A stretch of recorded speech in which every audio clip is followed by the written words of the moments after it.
Salam sejahtera saudara-saudara, kembali lagi bersama saya Alfian Dito Yuliandiki di dalam renungan harian pada hari ini dengan bertemakan Ingatlah dan kuduskanlah hari Sabat. Dengan dasar bacaan kita pada hari ini diambil dari Lukas 13 ayat 10 sampai 17. Pada suatu kali Yesus sedang mengajar dalam salah satu rumah ibadat pada hari Sabat. Di situ ada seorang perempuan yang telah 18 tahun dirasuk roh sehingga ia sakit sampai bungkuk punggungnya dan tidak dapat berdiri lagi dengan tegak. Ketika Yesus melihat perempuan itu, ia memanggil dia dan berkata kepadanya, "Hai ibu, penyakitmu telah sembuh." Lalu ia meletakkan tangannya atas perempuan itu, dan seketika itu juga berdirilah perempuan itu dan memuliakan Allah. Tetapi kepala rumah ibadat gusar karena Yesus menyembuhkan orang pada hari Sabat. Lalu ia berkata kepada orang banyak, "Ada 6 hari untuk bekerja, karena itu datanglah pada salah satu hari itu untuk disembuhkan, dan jangan pada hari Sabat."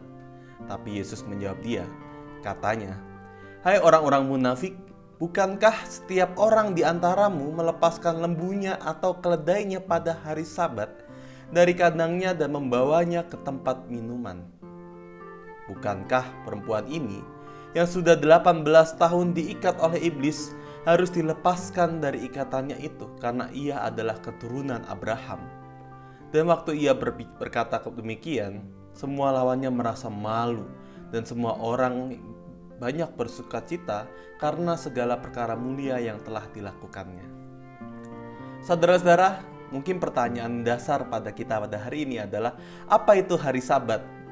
Tentu kita sebagai orang Kristen tidak asing lagi bahwa ada istilah hari Sabat di mana hari ini berasal dari kata sabat yang berarti istirahat. Kata ini dan hari Sabat ini merujuk pada peristiwa penciptaan yang ada di dalam Kejadian di mana Tuhan pada hari yang ketujuh beristirahat setelah 6 hari ia mencipta bumi dan segala isinya. Perayaan hari Sabat ini menjadi budaya yang dilakukan dan dijalankan turun-temurun oleh bangsa Israel, di mana pada hari Sabat bangsa Israel tidak boleh bekerja sama sekali, sekaligus biasanya menjadi momen mereka pergi ke sinagog dan mendengarkan Taurat. Dari sini kita bisa lihat bahwa hari Sabat tidak hanya sekedar tidak boleh melakukan pekerjaan, melainkan sebenarnya hari Sabat adalah hari di mana kita memuliakan Tuhan, mendengarkan firman Tuhan juga.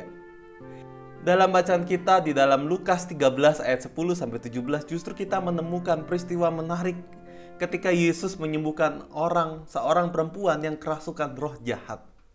Di dalam cerita tersebut kita melihat di mana banyak orang, bahkan termasuk pemimpin tempat ibadah tersebut, menegur dan memprotes apa yang dilakukan Yesus pada hari Sabat, serta melanggar adat istiadat yang biasanya dilakukan oleh bangsa Yahudi. Tetapi di dalam kisah ini kita melihat adanya sebuah penyimpangan dalam pemaknaan tentang hari Sabat.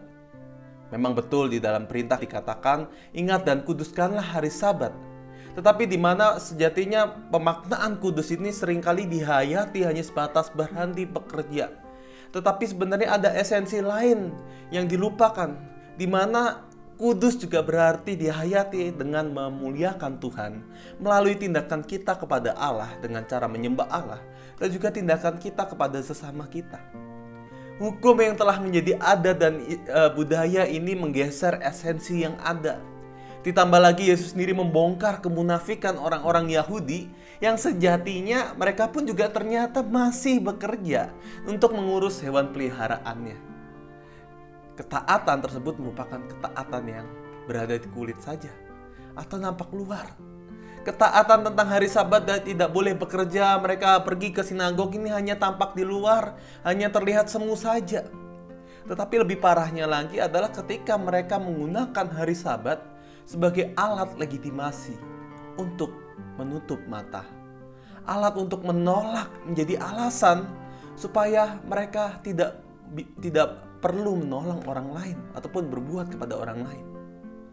Tindakan Yesus mengingatkan bahwa fokus hari Sabat bukan berarti hanya untuk beristirahat, tidak bekerja, bukan hanya sekedar mendengarkan apa yang didengarkan oleh Taurat, apa yang dikatakan oleh Taurat, tapi bagaimana sejatinya setiap orang mampu dapat memuliakan Tuhan di dalam hari Sabat, dengan cara melakukan apa yang diperintahkan Tuhan kepada kita.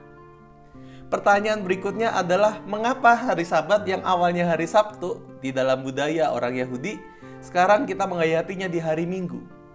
Hal ini bermula sejak dari zaman Bapak Gereja. Dan dengan dasar bahwa pada hari Minggu, kita sejatinya juga memperingati. Kita juga menguduskan. Kita memperingati sebuah karya anugerah Allah yang telah menebus umat manusia dari segala dosa. Hari Minggu ini juga adalah hari kebangkitan Yesus. Dan pada hari Minggu itu juga kita bersama-sama memuliakan Allah melalui ibadah, melalui pelayanan kita kepada Tuhan, serta ibadah dan pelayanan kita kepada sesama kita. Maka dari itu, perintah ingatlah dan kuduskanlah hari Sabat sejatinya mengingatkan kita bahwa bukan sekedar beristirahat ataupun tidak melakukan apa-apa.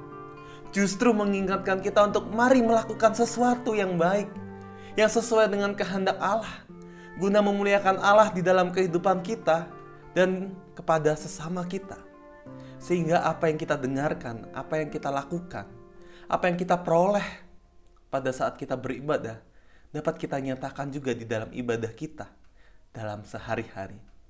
Tuhan Yesus memberkati. Amin.